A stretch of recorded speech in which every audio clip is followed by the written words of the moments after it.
Welcome to another episode of Breaking the Line. I'm Charleton. And I'm Samuel. And we are taking a deep dive into the arts of mime and choreography. All right, so today we got a fun one. I learned this song back in my '08 mission trip, and this is what we're watching from '08. This man. Would you take the place of this man? Jeremy Camp, love him. Would you take the nails from these nails? No, I'd let you die. Sorry, take that out. Whoa! No, I'm leaving that in there. I don't know what you're saying. So anyway, fun song choreographed by the Apple Valley team. I'm not sure exactly when it was choreographed, but I know it was relatively new when we performed it in '08. So shout out to Apple Valley, California. Any other stats here? You don't have any fond memories of the song? Not really. To add, it's funny because I've known this song since I was young. This is a classic Jeremy Camp song. Oh, totally. Yeah. From the kids in the '90s and early aughts. So it was really funny to hear that there was a mime song choreographed to it way later. Oh yeah, I like that. Yeah, song. right. No, it falls in the category of crucifixion song, right? Where the whole song is mostly, more or less, just following a crucifixion sequence of whipping and carrying the cross, dying on the cross, resurrection. But it tends to take the whole song to do so, as opposed to brushing past it really quickly and showing the suffering of our Lord. All right, should we get into it? Let's do it. All right, so this is, of course, in Kansas, Mime Camp.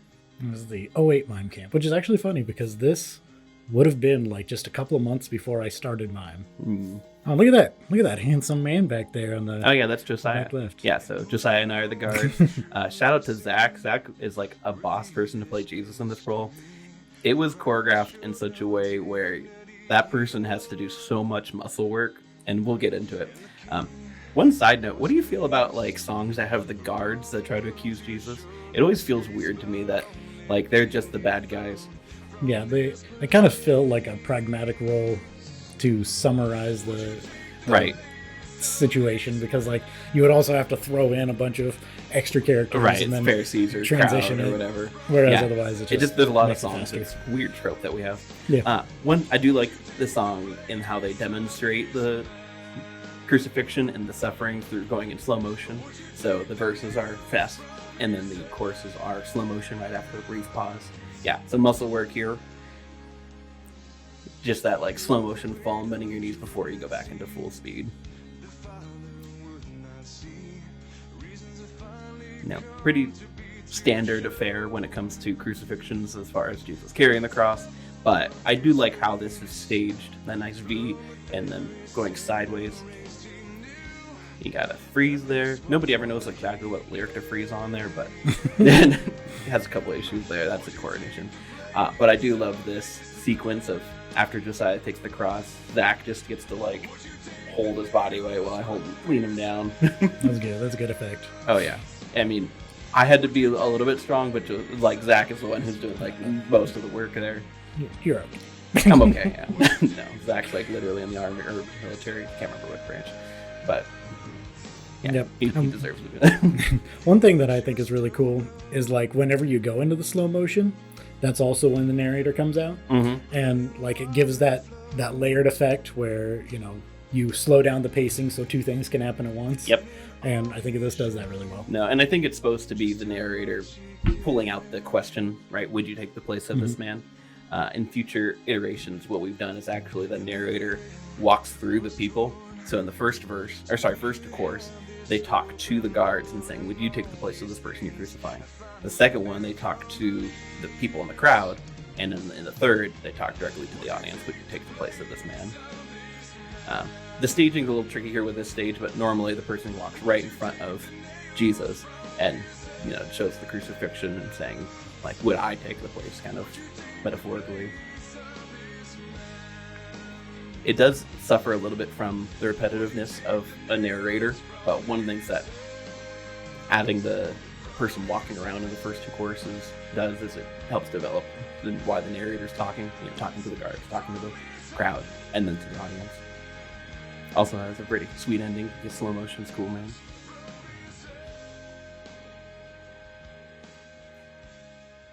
I remember spending a lot of time with Josiah trying to get that together. Oh yeah, the classic. Oh, classic. The classics pose. I love that pose. God of heaven and earth. All right, and that's the song. So, message, purpose. I feel like when you get into crucifixion songs, you could say that the purpose of the song is to visually show the crucifixion of Jesus. I feel like that's pretty straightforward. It's right there. But also, like, it does add the aspect of like consideration, because one of the things that I want to talk about as well is like this is a song that I'd throw maybe at the very end, because it does have that application possibly, yeah. Which, you know, and it's really cool because it has the application for both Christians and non-Christians. Would you take the place of this man? Being that you see this is Jesus and he died for you. Is this something that you would do? And like, you know, it kind of has that profound question that is asked multiple times throughout here, and that's kind of the point. Right. So it's got like so it's kind of got a double message where it's got the crucifixion, but also the application of this is what he did for you. Would you be willing to do that for others? Or you know, I would say throwing it at the end of the line, it makes a whole lot of sense before the person gives like kind of a call for the gospel of, you know, what Jesus did in layman's terms. You could also do this just before your last song, even though it has like the thought-provoking question. Giving a specific example of a Christian application would be good after this. Often crucifixion songs suffer, no pun intended, but suffer. But in the presentation lineup, from maybe being like overly repetitive from what the earlier songs already did. They showed the crucifixion. So it just feels like we're forcing the graphic nature of the crucifixion, which it was graphic, and we want to show it and kind of get that second look for people to consider the gospel. But this one does a good job of merging it with the next thing that you should do. Like, it's not just about him being crucified.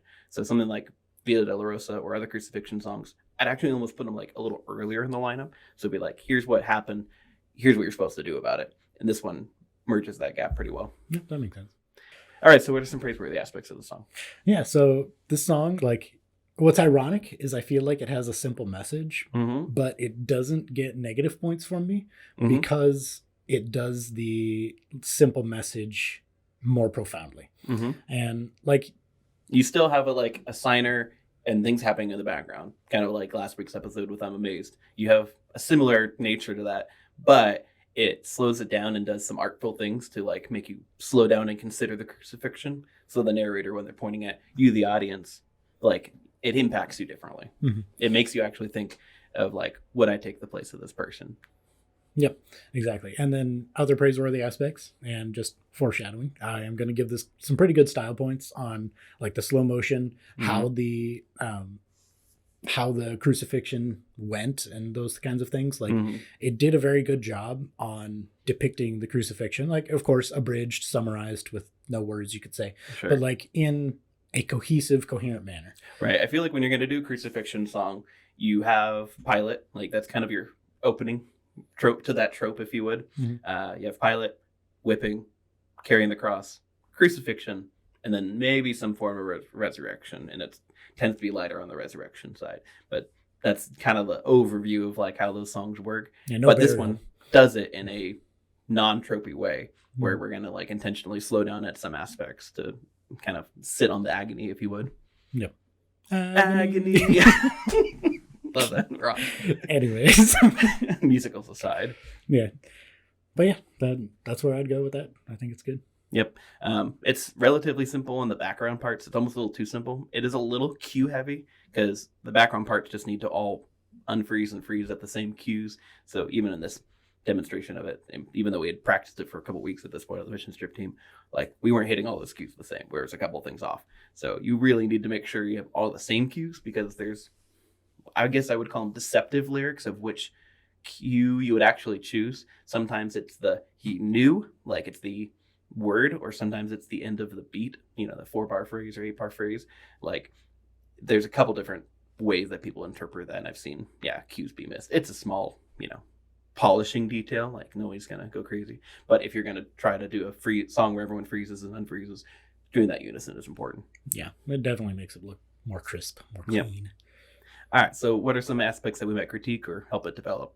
I already mentioned one suggestion of the signer kind of having a developing nature, and in later iterations, we've had them talk to the guards and then the people and then the crowd, so that it doesn't hit the audience right away. It's not the, would you take the place of this man, to the audience right away, but showing that aspect of them talking to the guards, considering, were the guards aware of this like who this man was when they were doing this.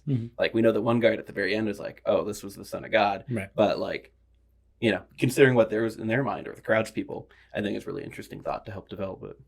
Yeah, and I think a couple of the things that I'd probably critique is the crowd's people are very static, I'd say. And almost intentionally so, right? It's not the focus. So it's just like it's fine. They're angry, they cry. Like that was an interesting thing for me where it's supposed to be they're angry, they unfreeze when he's on the cross, and then when it says there's one cue right before the music gets silent, they just instantly change to crying.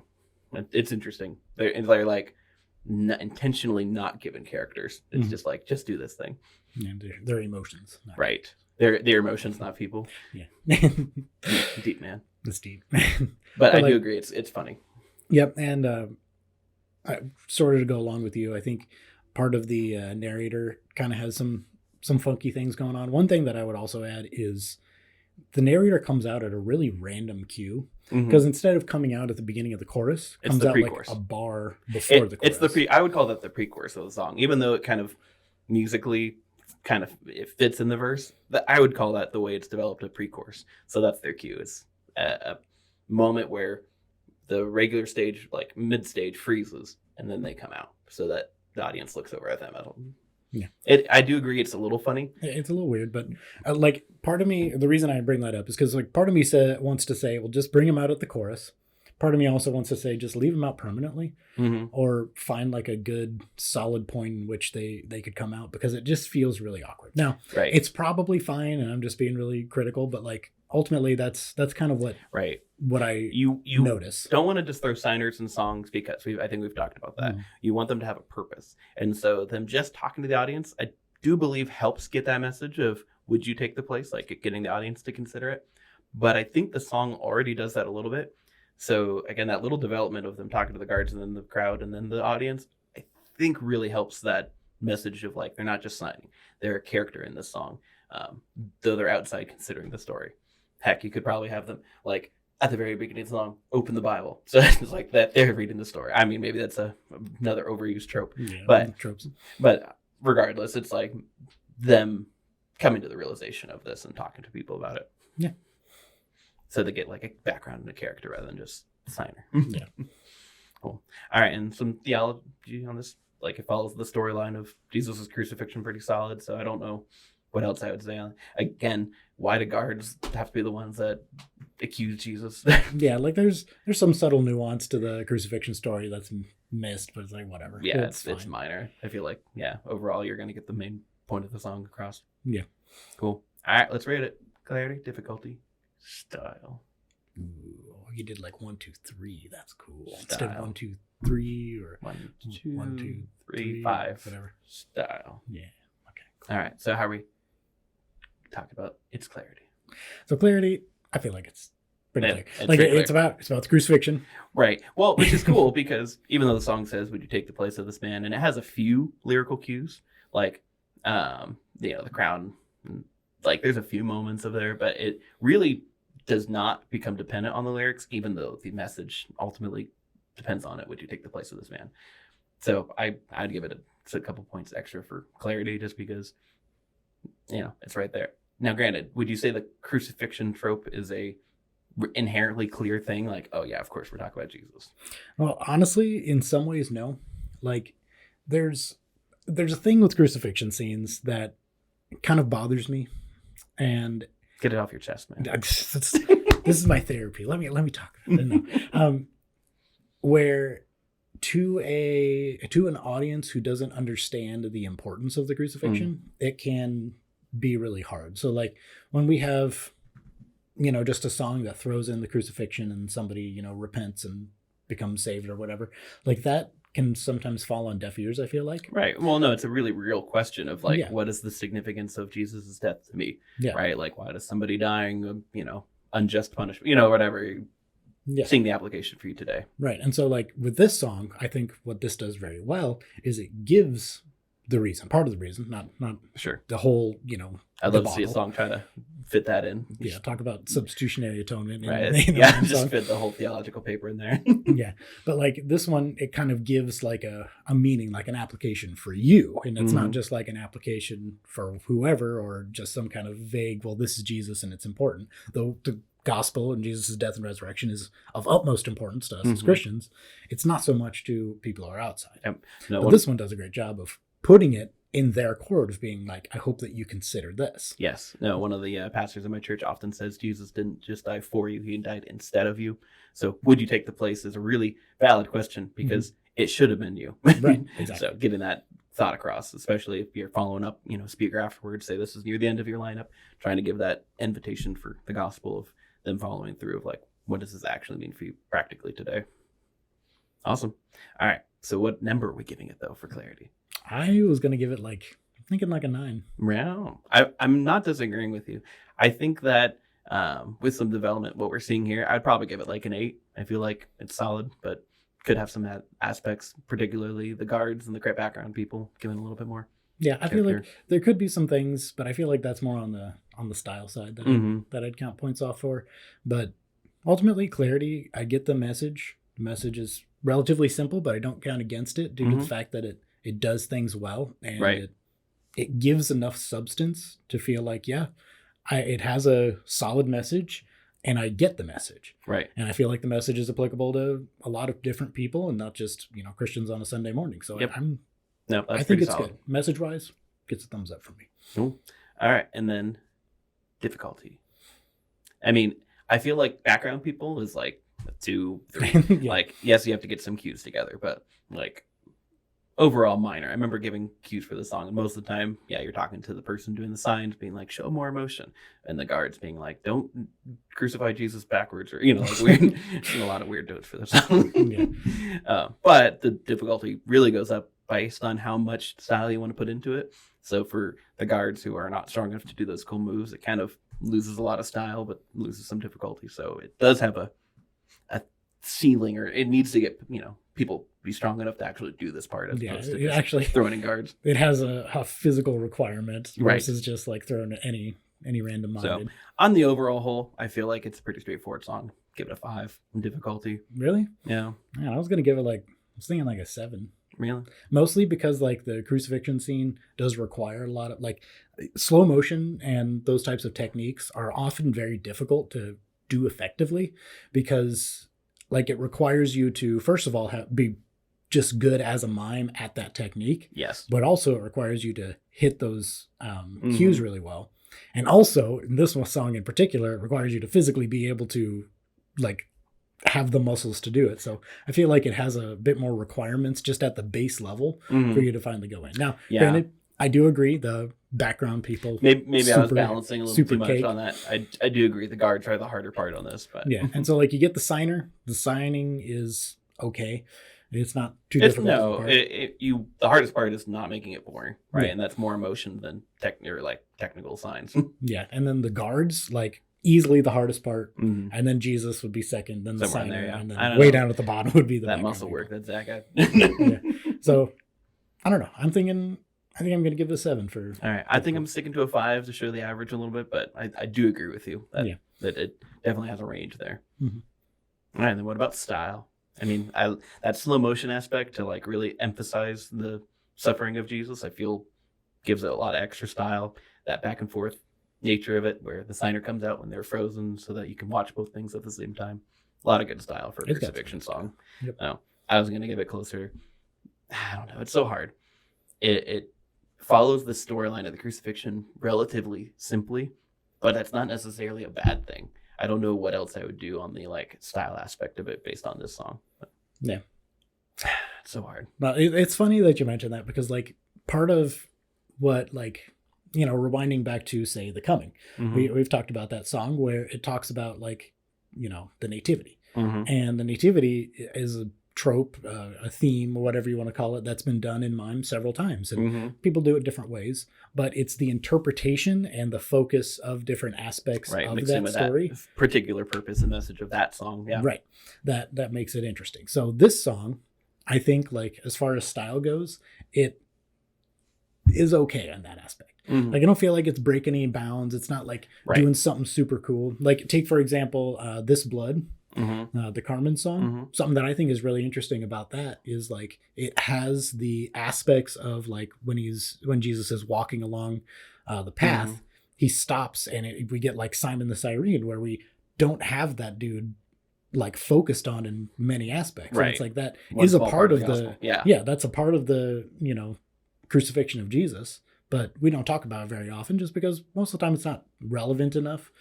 And this one I feel like does the minimum, but then makes it look cool. Like, that's kind of what I'm trying to get at. So it gains points and then also loses points in the same manner. I would agree. So, I feel like I was leaning between a 6 and a 7. I want to go like 6. I was going to give it a 6. Yeah, so. It's right there. Like, I think with just a little bit, you could develop it to make some cool style. But also, like, having a 10 in style isn't always good. Sometimes simple is better. And so the aspect of like, when you do this song, it's simple, it's clear, and you don't have to like muddy it up with all the extra style. Because I think we've talked about that inverse relationship. Sometimes your clarity goes down if your style is too high. And so I think it meets its goal really well, and I wouldn't go crazy changing too much. And I mean, like, by and large, as much as maybe I haven't given it the best of ratings, I think this is a good song. Like, this is not a bad Mime song. The thing that it struggles with, though, is it doesn't really do anything super substantial from a Mime aspect. Now, from a message aspect, it like knocks it out of the park, and I think that's great. But from a Mime side, I feel like it's pretty normal, you know. It threw in some cool technique with the slow motion and aspects with the like the carrying, but at the end of the day, 6 seems like a very appropriate score. All right. Well, link down below for the original video. Watch me doing all the cool. Mash that like, subscribe. Sorry, I'm trying to surprise people. You know. Do you have anything else to say? Do I? I don't know, do you? I'm like, wait, do I legitimately have something to say? So like I was saying, no. All right, links down below. Hit the like button. Hit the subscribe button, which we already know. No, we've been over this. Hey, we need to throw up the analytics being like, how many of you are already subscribed to our channel? 69% are not subscribed to this channel. Not nice. So, anyway, I'm Samuel. Yeah, and I'm Charleton, I think. Breaking the line. Dumb.